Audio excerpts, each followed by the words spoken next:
Hi guys, this is ZonalFear bringing you a video about the classic Geforce GTX 1060 today. It's been a little while coming, I know, and I do apologise for the delay. I've been so busy recently that I'm way behind the video projects that I wanted to bring you. Released in 2016, the GTX 1060 has built itself a solid reputation, and in 2024, a massive 8 years later, almost to the day, it remains both cheap and still able to keep up with the most modern titles, although this may now mean having a good tweak of the in-game settings. At its heart, the 1060 is still a solid, mostly 1080p card. With 6GB of VRAM, it still has enough memory to drive your display at the now standard 1080p resolution, with some compromises on the more modern games. As a side note, there is a 3GB version of this card that, while it was once capable, and would still be capable for much older games, you really are going to miss that extra VRAM compared to its bigger brother model. When you're shopping, make sure you get this 6GB model, even if you pay a little more. Speaking of price, this card cost me £80 from Computer Exchange, a second-hand UK retailer. I couldn't recommend this card at this price normally, as it is a little over the odds at £80. I'd encourage you to shop around for a better deal, as they can be found cheaper, especially on auction sites. I've set up this card on my spare machine upstairs, which honestly is turning out to be more my daily driver than my own Ryzen based gaming PC. Featuring a quad-core i3-9100F, 16GB of Corsair Vengeance RAM, clocked at 2400MHz, running in dual channel 2x8. Overall, it's a very inexpensive PC, and if you were to really shop around and wait for deals of all these parts on the second-hand market, I reckon you could get by with spending around £120 all in. Unless otherwise stated, all games have been running off a Toshiba 2TB 7200 RPM drive. I don't have any spare SSDs around currently, so I am making do with what I have at the moment. Let's get to it. First up is Dying Light 2. Running at high settings with FSR set to performance, the GTX 1060 returned a solid playable result in the 2+ hours I was playing it for. Aside from the occasional loading hitches which I've experienced on both mechanical drives and SSDs, it was a smooth experience, and I could certainly have played longer than I did quite comfortably. Dying Light 2 is one of those games though that seems to work great on a large range of hardware, so this one performing well wasn't actually that much of a surprise. It's generally well optimized and runs on anything remotely modern. As you can see from the video here, it tends to stick to around 60 FPS almost all of the time. Dead Island 2 also ran great at 1080p medium settings. This is another well optimized game, and I'm yet to see it run poorly on anything I've ever tested it on actually. I've even tested this on hardware well below the minimum requirements and still got playable if not spectacular results. The GTX 1060 delivers a smooth experience in my hour or so of playing Dead Island 2, and I could heartily recommend both the game and the GTX 1060. You'll notice that the CPU usage on the Core i3-9100F remained fairly high on all my games tested today, but I don't actually feel that that had a negative impact on any of the games featured. As an aside note, I did run into one issue on Metro 2033 Redux, which was untested today.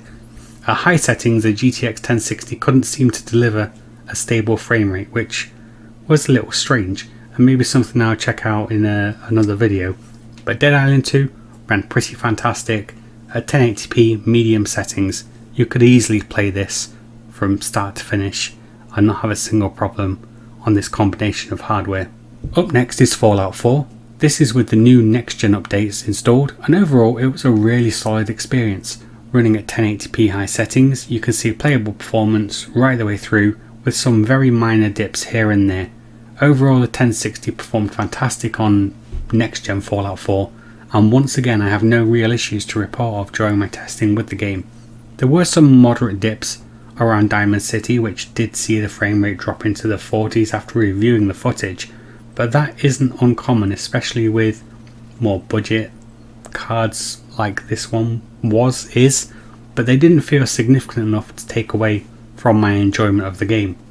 Worth mentioning as well is that I do have an nVidia G-Sync monitor which a GTX 1060 supports, and it was hard to actually notice any dips because the technology seems to work incredibly well. It's not the purpose of this review, but if you're looking at buying a new graphics card or even one like the 1060, I'd recommend a FreeSync or G-Sync monitor for your next monitor purchase, as I feel it really does actually make a difference, especially when the frame rate isn't 100% consistent like with, say, my next game, which is Dead Space 2023. Running at 1080p with FSR enabled to performance and the auto preset, this was the only game actually installed to an SSD for testing. Auto preset was mostly a combination of low and medium settings, and overall performance was okay. The game played fine, in part thanks to the G-Sync that I just mentioned, but performance kept well above 30 FPS at all times, although this one was a little varied in its frame rate, usually hovering in the top 40s, low 50s. Once again though, this was perfectly playable on the GTX 1060. Further proof that nVidia created an incredible mid-range card that I still feel is relevant and has a place in people's computers today. Grand Theft Auto 5 performed great. Overall I have nothing particularly interesting to say about the performance of this one. At 1080p with everything maxed out, including the detail sliders set to max, the GTX 1060 delivered a solid, stable experience as, honestly, I expected it to do so.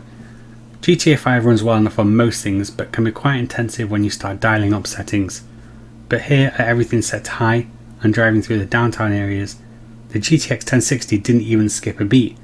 I'm not certain, but I actually don't think I saw it drop a single frame in my entire sort of playtime with GTA 5 when I was testing it, so it was a rock solid, stable performance from the GTX 1060, and if you only had a PC to play Grand Theft Auto 5, then there would be nothing wrong with this card at all. Overwatch 2 is next. This is the only game on the list today that I actually ran deliberately at an uncapped frame rate. Set to 1080p with no scaling and medium settings, the 1060 delivered a competitive level of performance and it remained smooth to play. The only thing I had an issue with is that I appeared to be having network related problems while I was capturing the footage the other day, and I can revisit this in a further video in the future if enough of you want to see it. Overall though, the game remained at quite high frame rates right the way throughout my time playing Overwatch 2, and if you want to get this card to play a game like Overwatch, even competitively, then yes, it will absolutely stand up to you doing that even today. And finally, Bus Simulator 21. At 1080p with 80% scaling, Bus Simulator works well on the GTX 1060. While it doesn't manage to keep to a solid 60 FPS, the frame rate remains good enough that it's still an enjoyable driving experience. I didn't have any significant issues with a 1060 to report of, and overall had a pleasant experience with everything that I've tested here over the last few days, Bus Simulator 21 and all the other aforementioned games. It was a smooth experience and I could quite easily play for hours, and in fact I have played Bus Simulator 21 on this hardware setup for hours, and overall I had no real issues with it. Could I recommend a GTX 1060 today? Yeah, it's one of those cards that has really bucked the trend of sort of old car performance. It remains supported by nVidia to this day, it's still relatively popular with gamers, and its low price for its performance make it easy to recommend. I will caveat this with, if you're going to buy a GTX 1060 today, you should absolutely buy the 6GB model and not the 3GB model. Another notable card in similar performance and price range today would probably be the 1660 Super, which is another card I actually have scheduled for testing, and I'm hoping to have that one done sometime soon for comparison too.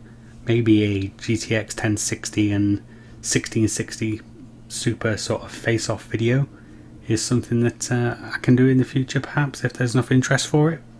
Anyway guys, thank you for watching, and if you want to see more testing like this or ask me to test a specific game on this specific hardware, then please let me know in the comments below. If you don't already follow me on Twitter, you should probably follow me on Twitter. There's a lot of stuff on there that doesn't actually make it to my channel, and that way you can see what I'm up to before it appears on my channel as well. I am at ZonalFear.